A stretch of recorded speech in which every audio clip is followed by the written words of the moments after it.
বন্ধুরা, প্রিয় ছাত্রছাত্রী, কেমন আছেন সবাই? আজ আমরা যে বিষয়টি শিখব সেটি হচ্ছে কিভাবে অটোক্যাডে ইউনিট সেট করতে হয়। আমরা অটোক্যাডে কাজ শুরু করার আগে আমাদের ইউনিট সেট করে নিতে হবে। তো ইউনিট সেট করার আগে আমাদের কি করতে হবে, যে অটোক্যাড সফটওয়্যারটা আমরা ওপেন করব। ওপেন করার পরে এরকম আমাদের ইন্টারফেস আসবে এবং এখানে আমরা কিবোর্ড থেকে UN প্রেস করে তারপর এন্টার প্রেস করব। UN এন্টার লেখার পরে এইখানে একটা দেখা যাচ্ছে আমাদের একটা বক্স আসছে যে ইউনিট, ড্রয়িং ইউনিট, যেটা এইখানে আমরা হচ্ছে লেন্থ টাইপ আছে। এখানে আমরা যে অটোক্যাডের যে পরিমাপ সেখানে আমরা আর্কিটেকচারাল সেট করব। আর্কিটেকচারাল সেট করার পরে প্রিসিশন আমরা ডিফল্ট অবস্থায় যা আছে এটাও রাখতে পারি, অথবা 00 আমরা সিলেক্ট করে ওকে প্রেস করব। এবং পরবর্তীতে আমরা ডাইমেনশন স্টাইল যে মডিফাই আমরা চেঞ্জ করব, তার জন্য আমাদের নিতে হবে ডি লিখে ইন্টারপ্রেস করতে হবে। ডি লিখে ইন্টারপ্রেস করার পরে এরকম একটা আসবে যে ডাইমেনশন স্টাইল ম্যানেজার একটা বক্স আসবে। এই জায়গায় আমাদের মডিফাই, এই মডিফাইকে আমরা প্রেস করব। মডিফাইকে প্রেস করার পরে এখানে আমাদের প্রাইমারি ইউনিট আছে। এই প্রাইমারি ইউনিটে গিয়ে আমরা ওই ইউনিট সেটআপের মতো একইভাবে কাজ করব, যে ডেসিমালের এইখানে আমরা কি করব, আর্কিটেকচারাল সেট করব এবং প্রিসিশনটাকে আমরা 00 সিলেক্ট করে দেব। আগের মতো আর কি, ইউনিট সেটআপ যেরকম আমরা করছি ঠিক একই রকমভাবে এই মডিফাই ডাইমেনশন স্টাইল এখানে এসেও আমরা প্রাইমারি ইউনিটে গিয়ে আর্কিটেকচারাল এবং প্রিসিশন 00 সেট করব।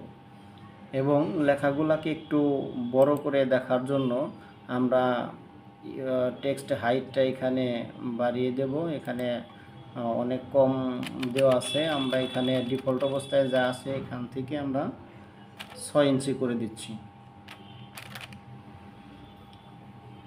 এবং সিম্বল অ্যান্ড অ্যারেস আমরা এখানে 5 ইঞ্চি করে দিচ্ছি অ্যারে সাইজ।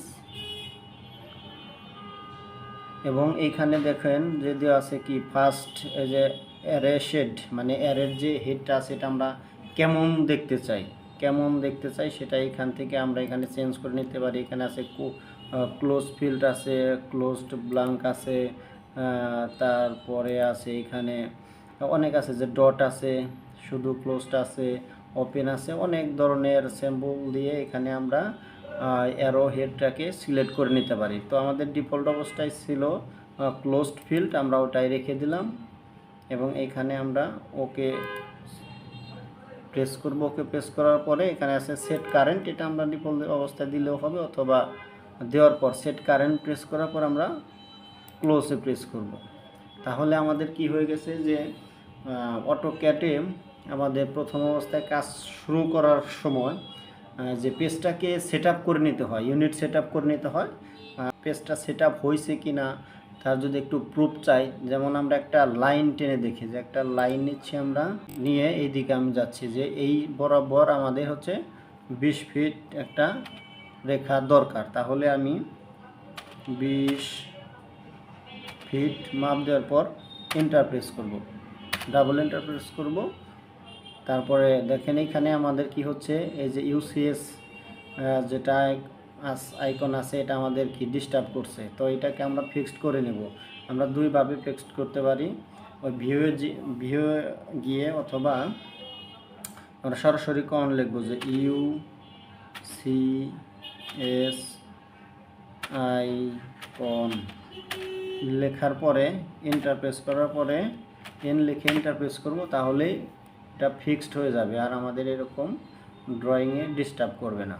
যাই হোক, এখন আমরা 20 ফিট মাপের যে রেখা অঙ্কন করছি সেটা ঠিক আছে কিনা আমরা এখন মাপ দিয়ে দেখব। আমরা তার জন্য কি ডাইমেনশন টুলসে গিয়ে ডিম লাইনার যেটা আছে সেই টুলস দিয়ে আমরা এখানে চেক করব যে আমাদের 20 ফিট আছে কিনা। তা আমরা দেখতে পাচ্ছি যে এখানে আমাদের যে রেখাটা আমরা 20 ফিট টেনেছিলাম তা ঠিক আছে। অতএব কাজ করার জন্য যে ইউনিট সেট করে নিতে হয় অটোক্যাড শুরু করার আগে, ড্রয়িং শুরু করার আগে যে ইউনিট সেট আপ করে নিতে হয় আমরা সেট আপ করে নিছি, এবং তার প্রমাণস্বরূপ আমরা এখানে 20 ফিট একটি রেখা টেনেও দেখেছি যে হ্যাঁ আমাদের ইউনিট সেট আপ ঠিক আছে। তো বন্ধুরা, আপনারা এভাবে ইউনিট সেট আপ করে নিয়ে আমরা কাজ করা শুরু করতে পারেন। ধন্যবাদ।